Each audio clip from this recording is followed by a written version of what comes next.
अब तैयारी कैसी है, सुने सुने तैयारी कैसी है। यहां हमारी बहनें भी बैठी हैं, हमारे वैसे बच्चे भी हैं यहाँ। ये तहरीक इंसाफ में बच्चे भी शामिल होते हैं हमारी तहरीक के अंदर, और हमारे नौजवान भी सब हैं। देखिए, मैं जो आपसे चाहता हूं, आपने डोर टू डोर जाना है, आपने हर दरवाजे पे जाना है और तबलीग करनी है। सियासत नहीं करनी, आप तबलीग करेंगे। और तबलीग क्या है कि आप लोगों को ला इलाहा इल्लल्लाह का मतलब समझाएंगे। सब पढ़ लेते हैं कलमा, लोगों को यही नहीं पता कि जब आप अल्लाह से दावा करते हैं, वादा करते हैं कि अल्लाह तेरे सिवा किसी के सामने नहीं झुकेंगे, तो हम जब इंसानों के सामने, खौफ के बुत के सामने, पैसे के बुत के सामने, मैं के बुत के सामने, ये सबसे बड़ा बुत है मैं, ये इंसान को बड़े गलत काम करवाता है। ये सब बुत परस्ती है। कोई नहीं है खुदा सिवाय अल्लाह के। इसका मतलब कि जब भी किसी झूठे खुदा, किसी फर्शी खुदा की आप उसके सामने आप झुकते हैं, आप अपने कलमा की खिलाफ वर्जी करते हैं,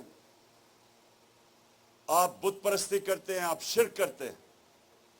इसीलिए मदीना की रियासत में जब हमारे नबी सल्लल्लाहु अलैहि वसल्लम ने उन अरबों को जिनकी हैसियत ही कोई नहीं थी, उनको ला इलाहा इल्लल्लाह के जरिए बड़े इंसान बना दिया, दुनिया की इमामत करवाई, उनको आजाद कर दिया।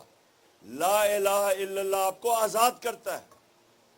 ये जो जंजीरें हैं जो रोकती है इंसान को अशरफुल मखलूकात, अल्लाह की अजीम मखलूक बनने से, ये जंजीरें हैं। खौफ की जंजीर कि जी मुझे जेल में डाल देगा, आंसू गैस आ जाएगी। ये इस तरह के चोर डाकू जो ऊपर बैठ गए हैं कि जी हम अगर इनके खिलाफ खड़े होंगे, ये पता नहीं हमारे ऊपर क्या कर देंगे, हमारी रोजी ना चली जाए, हमारा जो नौकरी है वो ना चली जाए। ये सारी चीजें, ये जितनी भी चीजें हैं, ये याद रखें कि अल्लाह के हाथ में रिस्क है। आप जितनी मर्जी मेहनत करें, आखिर में कितना आप रोजी कमाएंगे वो ऊपर वाले के हाथ में। उसने अपने हाथ में इसलिए रखा है कि वो इंसान को वो समझता था अल्लाह कि वो रिस्क की खातिर ब्लैकमेल ना हो, गुलाम ना बन जाए, शिर्क ना करे, गलत काम ना करे। वो जो पुलिस वाले जिन्होंने औरतें और बच्चों के ऊपर टीयर गैस की शेलिंग की, क्या उनके जमीर उनको ये नहीं बता रहा था कि ये कोई दहशतगर्द आपके सामने है, ये कोई मुजरिम है, ये कोई हिंदुस्तान की फौज है? ये आपके अपने लोग पुरअमन एहतजाज कर रहे थे। तो जो भी वो पुलिस वालों ने या रेंजर्स ने उनके ऊपर, अब मैं क्या कहूं, जुल्म किया। बच्चे थे वहां और बच्चों की आंखों में आंसू गैस जा रही थी। तस्वीरें हैं उन बेचारे बच्चों की, घबराए हुए थे आंसू गैस से। कोई अपने लोगों के ऊपर ऐसा जुल्म नहीं करता, बल्कि कोई, मैं ये कहता हूं कि दूसरों के ऊपर भी ऐसा जुल्म नहीं करना चाहिए। कोई हमारे दुश्मन भी हो, हमें ऐसा जुल्म ना करें। ये जो सीन थे आप मकबूजा कश्मीर में देख लें, जो मुसलमानों को, वहां कश्मीर के लोगों को, जिधर उन्होंने हर किस्म का जुल्म करते हैं उनको गुलाम बनाने के लिए, वो ही सीन थे वहां। उसी तरह रबर बुलेट्स, टेयर गैसिंग अपने लोगों के ऊपर चल रही थी। तो जो लोग भी वो पुलिस वाले ऑर्डर कर रहे थे, वो अपने जमीर के खिलाफ जा रहे थे। ये दुश्मन नहीं थे, ये अपने शहरी थे जो कह रहे थे कि एक बाहर की हुकूमत, एक बाहर की साजिश के तहत हमारे ऊपर हुकूमत मुसल्लत की गई, वो हम नहीं मानते। वो ये कह रहे थे कि मुल्क के बड़े बड़े डाकुओं को ऊपर बैठा दिया, हम नहीं इनको मानते, और ये उनका हक था। एक डेमोक्रेसी के अंदर शहरियों का हक होता है ये कहना, उनके ऊपर इस तरह तशद्दुद करना। जो वो बेचारा हमारा नौजवान शहीद हुआ, रावी के पुल से नीचे फेंक दिया जिस पुलिस वालों ने, ये अपनी नौकरियों के पीछे गुनाह कर रहे थे। जो अल्लाह ने हुक्म हमें बताया हुआ कि कैसे जिंदगी गुजारनी है, इंसाफ के ऊपर जिंदगी गुजारनी है। ये कोई पुलिस के अंदर भी, ब्यूरोक्रेसी में भी, हम आपकी ओथ ये कहती है कि सिर्फ लॉफुल कमांड्स के ऊपर आपने चलना है, अनलॉफुल कमांड्स पे नहीं चलना। कहां ये लिखा हुआ है कि पुरअमन एहतजाज के ऊपर आप ये तशद्दुद करें? तो ये अपनी नौकरियों के गुलाम थे जो गलत काम कर रहे थे। कितने हमारे ऊपर 3 दफा लॉन्ग मार्चेस हुई, कभी वो डीजल निकलाता था, कभी वो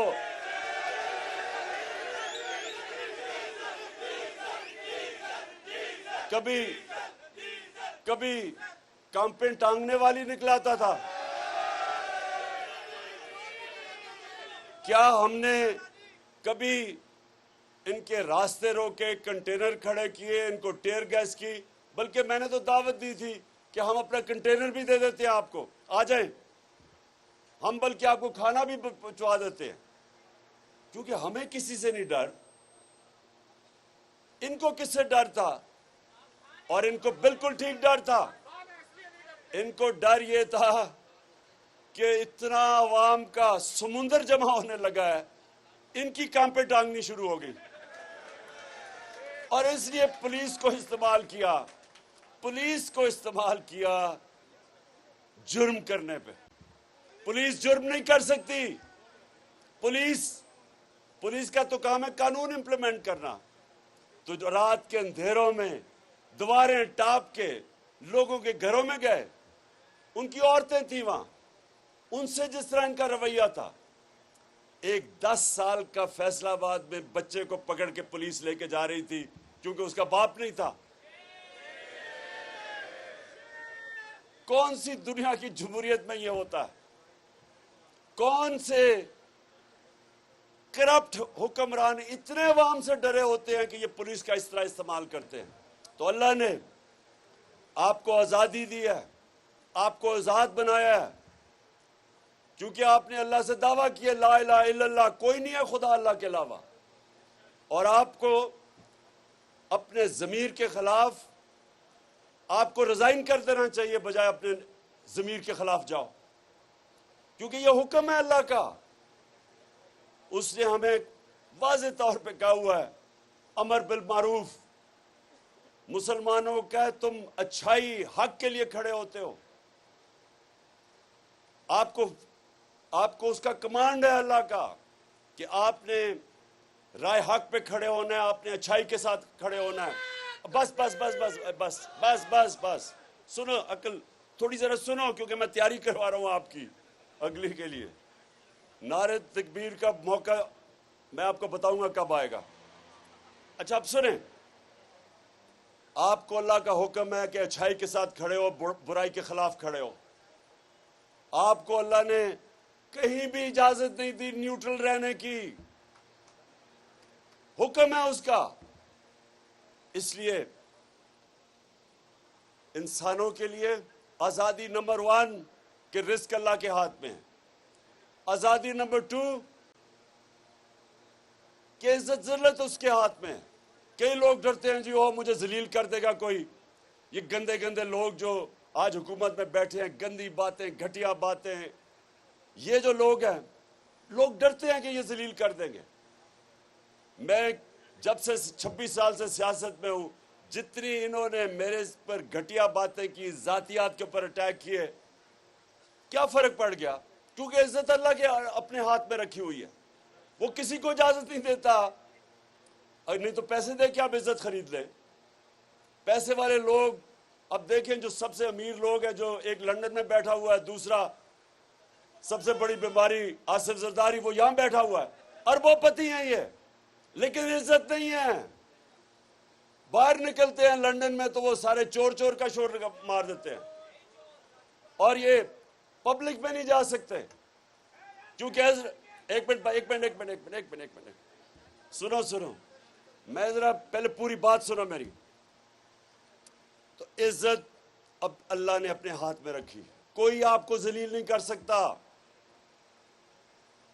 और तीसरी चीज, जो लोग असल में डरते हैं कि जी मुझे कोई मार ना दे, मुझे कोई कत्ल ना कर दे, माफियाज हैं बड़े बड़े, वो घटिया सा इंटीरियर मिनिस्टर है, उसने अब तक कहते सर अभी तक 22 कत्ल किए हैं, 22 कत्ल कर चुका है, लेकिन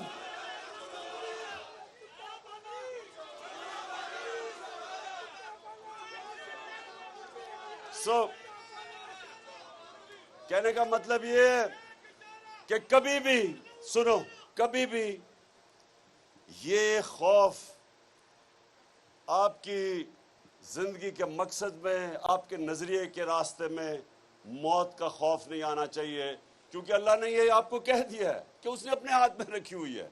जब वो टाइम आएगा तो उसका वादा है कि ना 1 मिनट आगे ना पीछे होगी।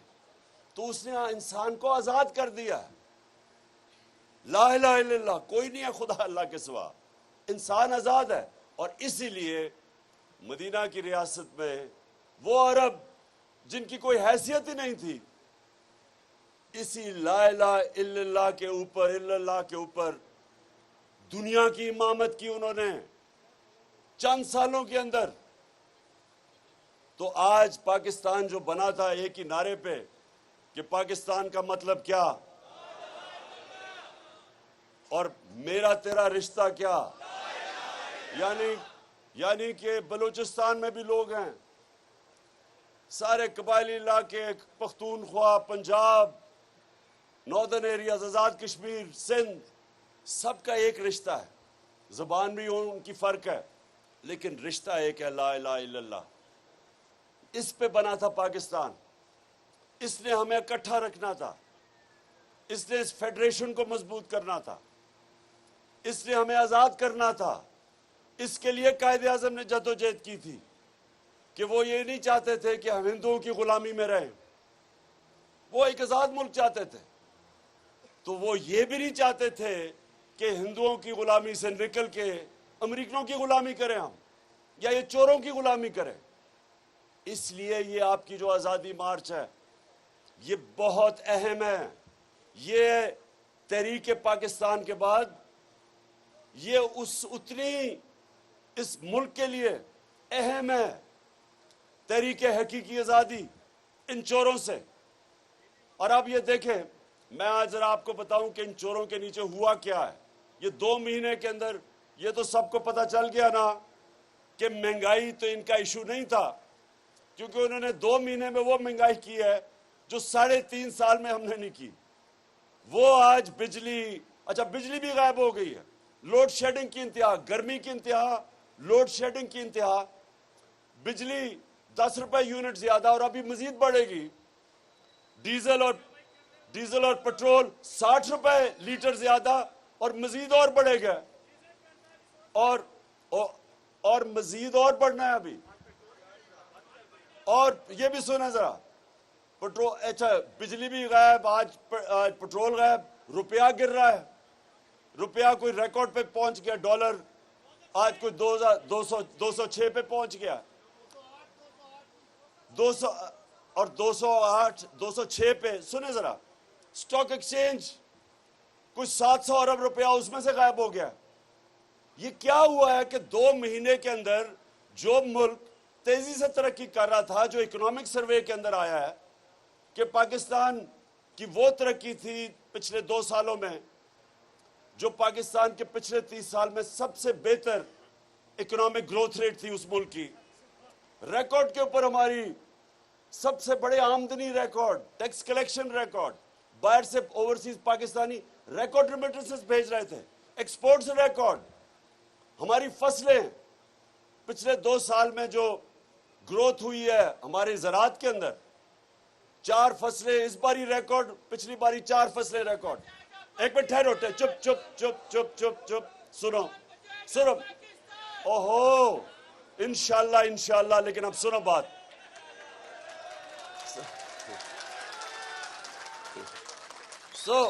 वो जो मुल्क तेजी से आगे जा रहा था, कौन सी क़यामत आई थी कि ये चोरों ने मिलकर जी महंगाई महंगाई करके और साजिश के जरिए हमें गवर्नमेंट गिराई। और आज 2 महीने में आपके सामने हालात हैं।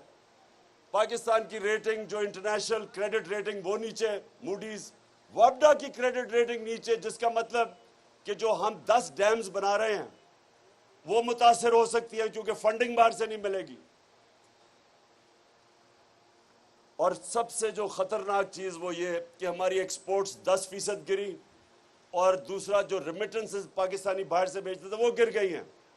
इसका मतलब कि हमारा खसारा बढ़ता जाएगा, इसका मतलब रुपए पे प्रेशर बढ़ता जाएगा, इसका मतलब हमारे रिजर्व्स कम होते जाएंगे, इसका मतलब कि अगर इसी तरह चलता रहा तो मुल्क श्रीलंका के रास्ते पर निकल गया। इसलिए आज सारी कौम को इकट्ठा होकर एक चीज मांगनी चाहिए, हमें इलेक्शन चाहिए। एक चीज, इलेक्शन ही नहीं, साफ और शफाफ इलेक्शन, जो ये इलेक्शन कमीशन बिल्कुल नहीं कर सकती, क्योंकि ये मिल के अभी भी पंजाब में जो 20 हल्कों पे इलेक्शन है, अभी भी पूरी गेम तैयार हो रही है धांधली करके इलेक्शन जीतना। लेकिन मैं सुने जरा, सुने बस एक तो, अच्छा जी आप जरा ये सुने। अब जब से ये आए हैं, इन्होंने कहा था महंगाई के लिए कम करेंगे, इन्होंने कहा कि हम बड़े तजर्बाकार हैं, हम माइशत को ठीक करेंगे। वो शहबाज शरीफ, वो हर बारी जब नजर आता था जी, वो सुबह 7 बजे ऑफिस पहुंच जाता है। वो जब कभी इधर जा रहा है और सारी जगह भागा फिरता है तस्वीरें खिंचाने के लिए। अब पता चला है कि शहबाज शरीफ की जितनी भी डेवलपमेंट थी वो इश्तिहारों में होती थी। अरबों रुपए के अवाम के पैसे के इश्तिहार, सारी डेवलपमेंट वहां थी। अब पता चला है कि ना वो माइशत को रोक सका है, नीचे जाने पे महंगाई का समुंदर आ गया है। लेकिन जो उसने काम किया है, आते साथ ही, मैं पहले दिन कह रहा था कि NRO 2 के लिए सारी गेम हो रही है। अब NRO 2 आपके सामने आ रहा है, आते साथ ही सारे केसेस खत्म। अभी मैं बताऊंगा कि FIA से क्या हुआ है। FIA जो इदारा इन्वेस्टिगेट कर रहा था शहबाज शरीफ और उसके बेटों की करप्शन, उससे क्या हुआ है, नैब के ऊपर कानून नया लेके आया, नैब खत्म, सारे इनके अरबों रुपए के केसेस खत्म, सारे चोरों के केसेस खत्म, अरबों रुपए। गरीब आदमी जेल में रहेगा, लेकिन जिन्होंने अरबों रुपए की करप्शन की, वो सारी करप्शन खत्म। उसके बाद पार्लियामेंट, जब राजा रियाज ऑपोजिशन लीडर बन जाए, इसका मतलब पार्लियामेंट खत्म।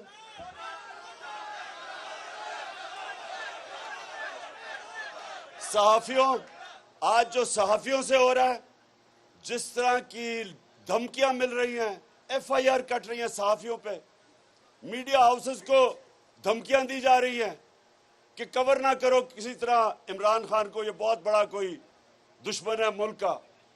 जो ये हरकतें, ये कभी, ये मार्शल लॉ में भी ऐसी चीजें नहीं हुई।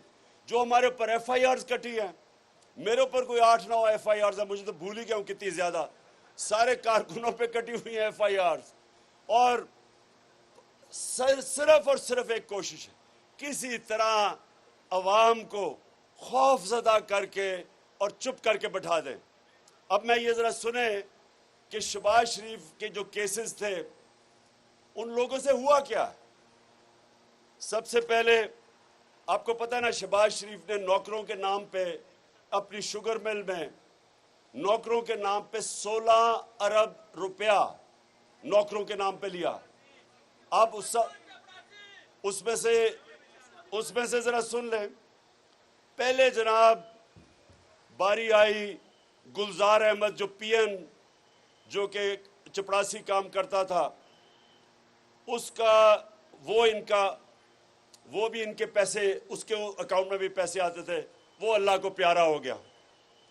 उसके बाद बारी आई जनाब मुजम्मल राजा की, उसको भी दिल का दौरा पड़ा, वो भी अल्लाह को प्यारा हो गया, ये भी पैसे उसके अकाउंट में पैसे आते थे।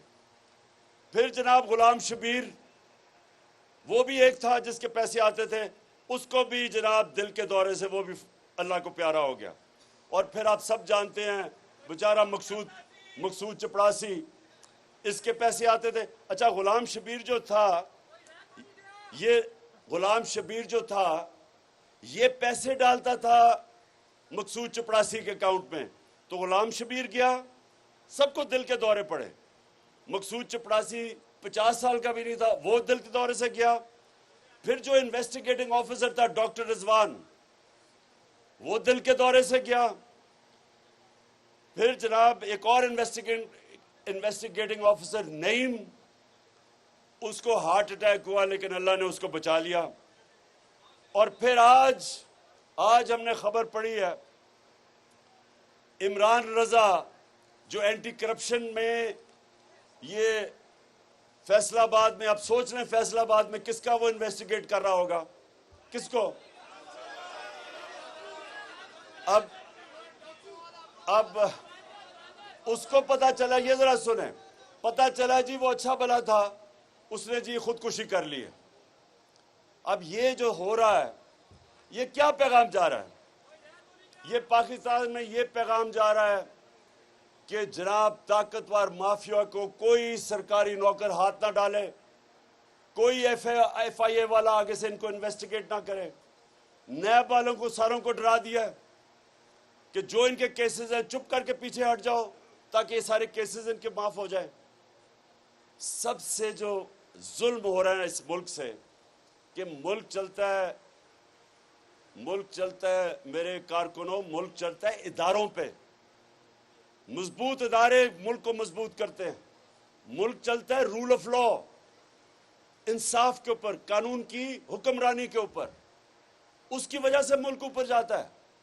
सारी आज कानून की हुक्मरानी खत्म। इसका मतलब ताकतवर के लिए एक कानून, कमजोर के लिए दूसरा। ताकतवर के लिए, जिस तरह हमारे नबी सल्लल्लाहु अलैहि वसल्लम ने कहा था कि वो कौमें तबाह हो जाती हैं जिधर छोटा चोर जेल में डाला जाता है और ताकतवर डाकू को उस मुल्क का निजाम नहीं पकड़ सकता।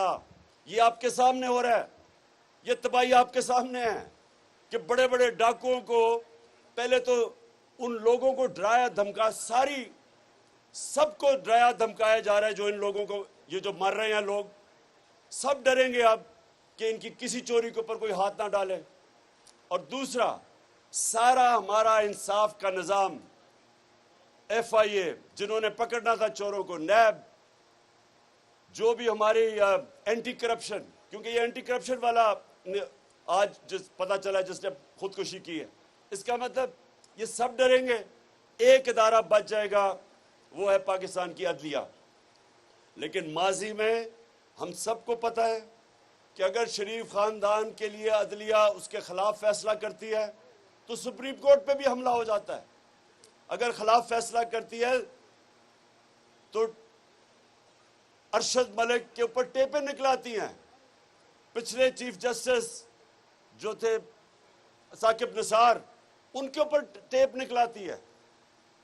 तो ब्लैकमेल माफिया की तरह जुडिशरी को भी इन्होंने माजी में किया है, फिर करेंगे। अगर इनको खतरा जिधर से भी होगा, ये उसके ऊपर अटैक करेंगे, उनको डराएंगे, धमकाएंगे, पैसे भी देंगे। जो पैसे ब्रीफ केस चले थे, जब जस्टिस सजाद अली शाह अपनी किताब में लिखते हैं कि कोयटा बेंच को ब्रीफ केस चले, शहबाज शरीफ खुद गया था ब्रीफ केस देने के लिए। तो ये मुल्क का सबसे बड़ा इस वक्त अलमिया है कि सारा पाकिस्तान का इंसाफ का निज़ाम वो खतरे में है। और ये सारी इन्वेस्टिगेटिंग एजेंसीज, ये जो जिन्होंने काम करना होता है चोरी बचाने के लिए, वो सब अब अपने आप को बचाएंगे। इसलिए मैं आखिर में आप सबको कह रहा हूं, आपने डोर टू डोर जाना है, आपने डोर टू जाना है, घरों में जाना है, लोगों को, ख्वातीन को, सबको तैयार करना है, यूथ को, नौजवानों को। आप सब ने तबलीग करनी है। आपने इकट्ठा करना है और इंशाल्लाह मैं कॉल देने वाला हूं। सारों ने आपने पूरी जोर लगा के मेरे साथ निकलना है और एक हमारी आवाज होगी, इंपोर्टेड हुकूमत नामंजूर और इलेक्शंस